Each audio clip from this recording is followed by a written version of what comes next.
Hello, welcome back to my channel. This is Borderless Black. I am your host, Eric Saeed Green. Please like and subscribe.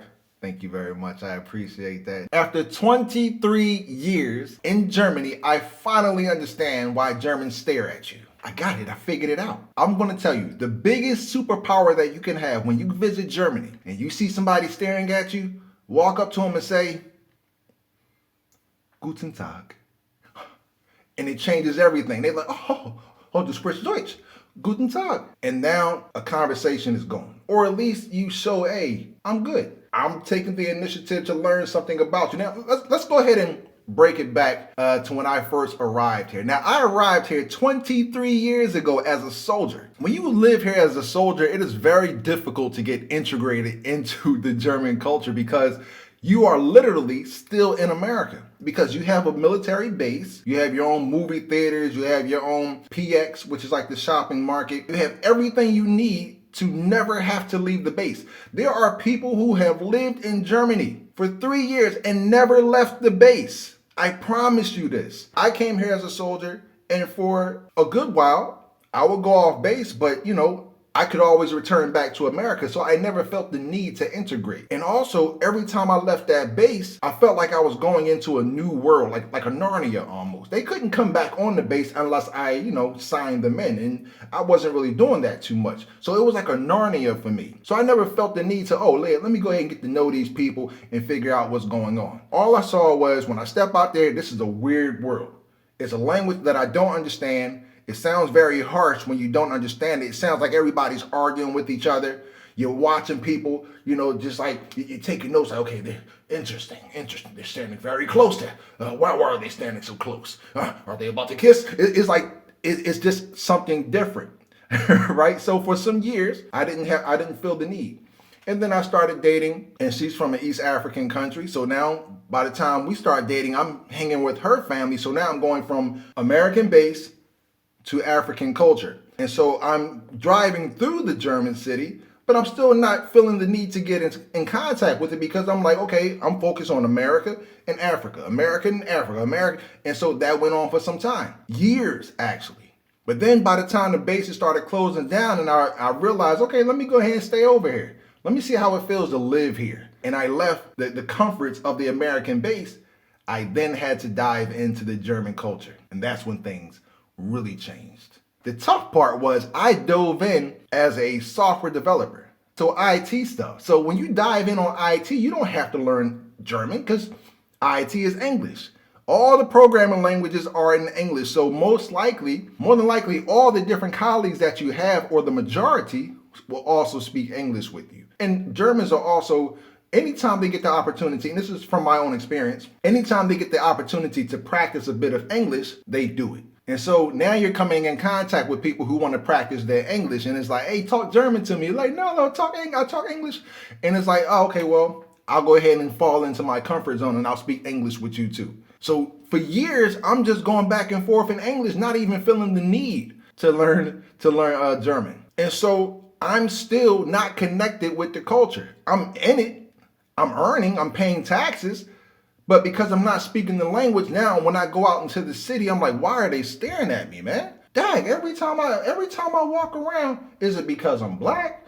Is it because I'm a tall dude? Like why are they just staring at me? Now, I will say I didn't let it stick with me too much, but it felt uncomfortable. Like, why are you always staring at me? And I'm gonna tell you when things changed.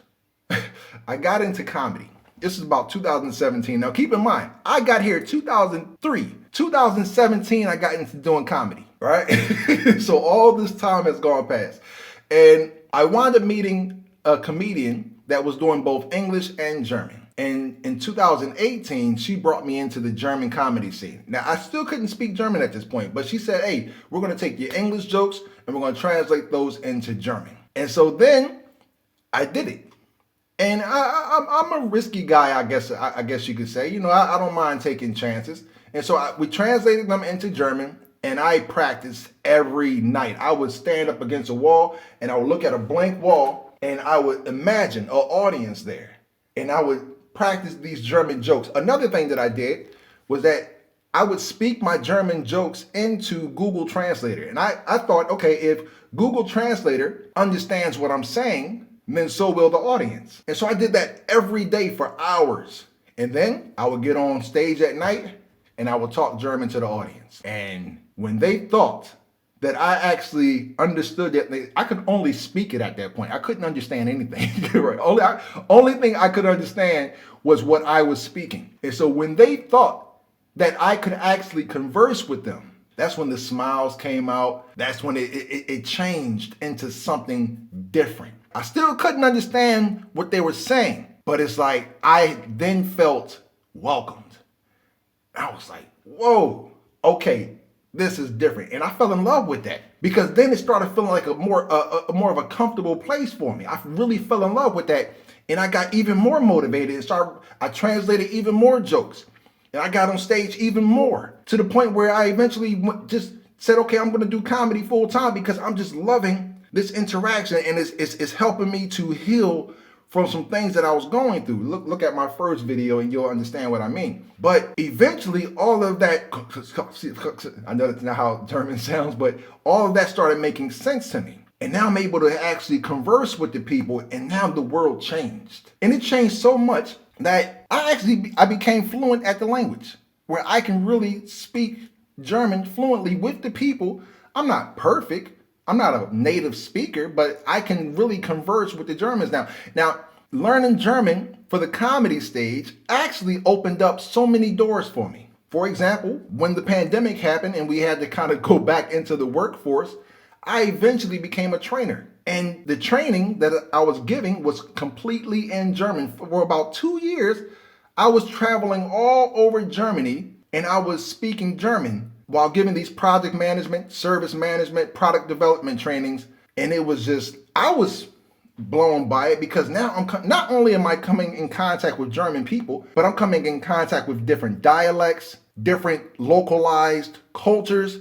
And I'm like, oh man, this is actually a cool place. Like I've been here for so long, but I didn't really realize how interesting of a place it was until I broke that language barrier. Now, I'm not saying that you have to go out and learn a language fluently, but when you know a few things that you can say back and forth with the local people, they are more welcoming of you, which makes total sense. Because how can you welcome somebody if you can't communicate with that person? You can try to welcome them, right? But that only goes so far.